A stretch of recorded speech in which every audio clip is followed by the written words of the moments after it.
New bombshell reporting from journalists Jordan Chariton and Charlie LeDuff has exposed the alleged bribery and racketeering charges that were never filed in the Flint water crisis scandal. According to the duo, a team of Michigan prosecutors were on the verge of filing major Rico charges against the architects of a shady bond deal that residents and experts say sparked the crisis. However, they were stopped in their tracks when Michigan Attorney General Dana Nessel took office in 2019. She fired and replaced the team of prosecutors, even once calling their investigation, quote, politically charged show trials. And those Rico charges remain unfiled. Jordan and Charlie join us now to take us through it. Jordan is a reporter with Status Quo News. Charlie is a reporter and host of No BS News Hour. We're so glad to have you both with us. Glad to be here, man. Thank you. Thank you. So Jordan, we'll start with you. Walk us through this a little bit, and what do you think was the motivation for the AG to drop this? What's her excuse? Yeah, so hasn't gotten a lot of attention, but the kind of precipitator to the Flint water crisis was an allegedly fraudulent bond deal that helped Flint, which in 2014 was broke, had no credit rating, helped them join a new water system, which kind of snowballed from there. So our reporting showed that the original Flint water investigation under the previous Attorney General, they were aggressively going for Rico charges, which Rico was created in the 70s to go after organized crime, mafia figures, for that alleged fraud. Then when Attorney General Nessel gets in, she fires that whole original team, and it seems there was no follow-through on the Rico charges. She also separately dropped financial charges that had already been filed against state officials related to that allegedly fraudulent bond deal. I can't get in her head why they didn't follow through on those Rico charges, why they dropped other financial charges. But what we do know and report in the story is the state of Michigan, if the Rico charges went forward, the state of Michigan faced potentially hundreds of millions of dollars in liability because they signed off on an administrative consent order that led to the bond deal.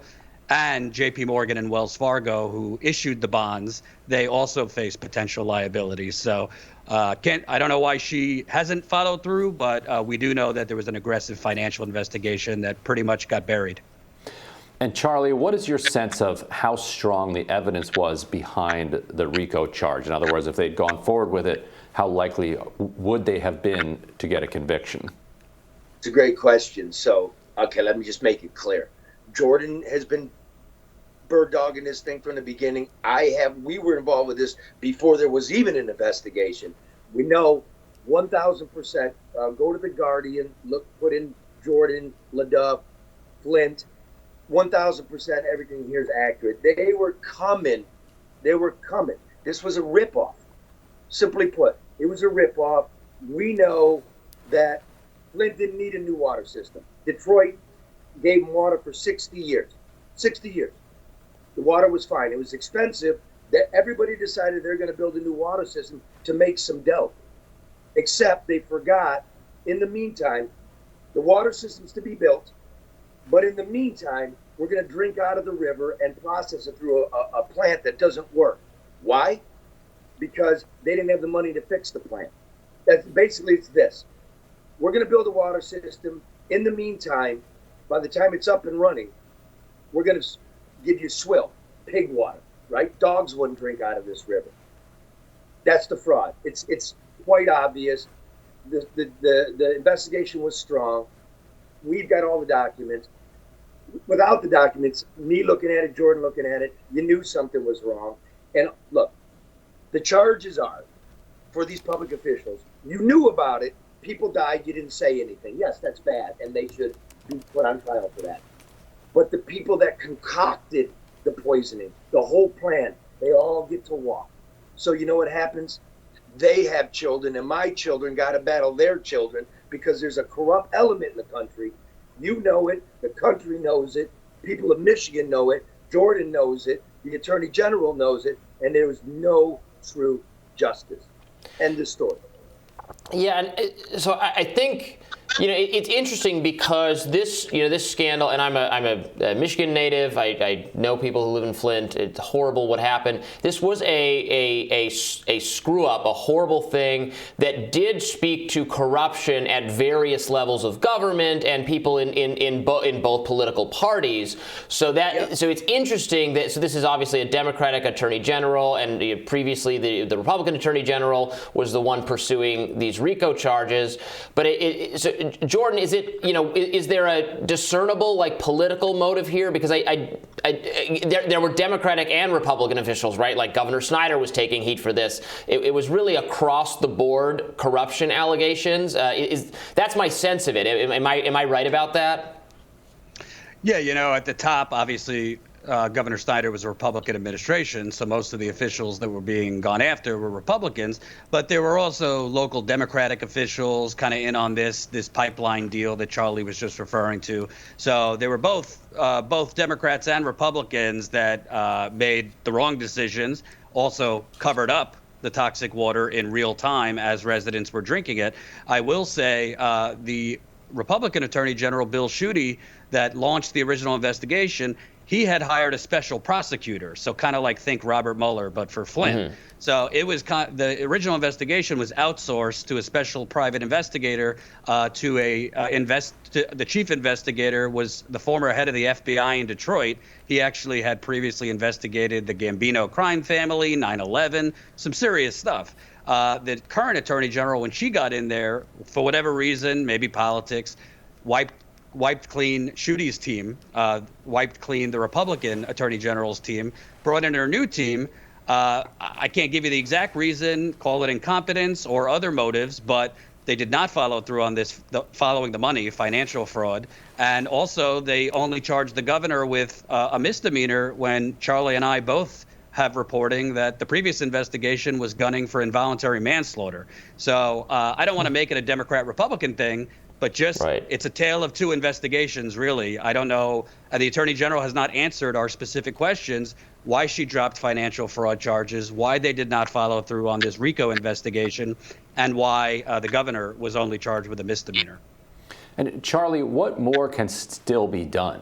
And how much is still under the statute of limitations, and how much of it has escaped into impunity at this point? It's a great question, man. I mean, it really is. And I just wish we were on the phone just talking at midnight with each other. I don't know. I don't know. Like, statute of limitations for many crimes is 6 years, right? But you could look at this thing as it was ongoing. They switched over to the water in 2014, right? But the cover-up was going in 2016. The financial fraud is currently ongoing. Long story short, I don't think the Attorney General's got the gravitas. She doesn't understand this stuff, so she doesn't bring it. Could it be brought? Yes, I think so. Is it going to be brought? No. In fact, breaking news for your listeners, just the charges currently on file, which mirror the charges that the last investigators brought. Snyder's going to walk, and probably everybody involved in this is going to walk, because the current Attorney General screwed it up so badly that they were like subpoenaing all the emails, right? But there's no taint team, and a taint team is a third party to go through all the emails to make sure nothing's privileged. Attorney-client discussion. Mm-hmm. They didn't do it, and we're caught up in that. This thing's not even going to go to trial, if it goes to trial, for at least a year. It's a mess. This was the biggest story for a year. The whole Absolutely. Yeah, I remember. It was a wall-to-wall coverage of this. There was a lot of coverage on MSNBC, other places, deservedly. And we haven't. Are you the only guys covering this that speak to a national audience at this point? Well, thank you for having us. Your parents still live here, right? Yeah, absolutely. Well, we care about your parents. Yeah. One for all and all for one, man. That's what this is about. It's not political. It's not political. We want some justice. They entered into a settlement. The Attorney General likes to say it's historic. But when you divide the money up, every kid that got poisoned is going to get enough for a used truck, and every adult that got poisoned is going to get enough for a used Yugo. That's great. But what about the creeps, the lawyers, the bankers, the politicians, the contractors who are eating steak and drinking Bordeaux today? What about that? Thank you both so much for being here. This is very important reporting, and we're really, really, happy to be able to share with our audience and give more attention to it. It's just insane what you're what you're revealing is going on here. So thank you so much for being with us. Real quick, where do they find the story, bro, so everybody can read it for themselves? Can you give us a plug? It's at the Guardian. It's at the top of my Twitter, at Jordan Chariton, and people could go to Status Coup on YouTube, Status COUP, where we've done follow-up reporting on this, Status Coup on YouTube. Yeah, I just read the story in the Guardian. It's fantastic. And one of the few YouTube channels that's out there reporting on the ground on a consistent basis. So Jordan, great work. Keep it up. Thank you, guys. And Charlie, thanks for being here. We'll have more Rising right after this.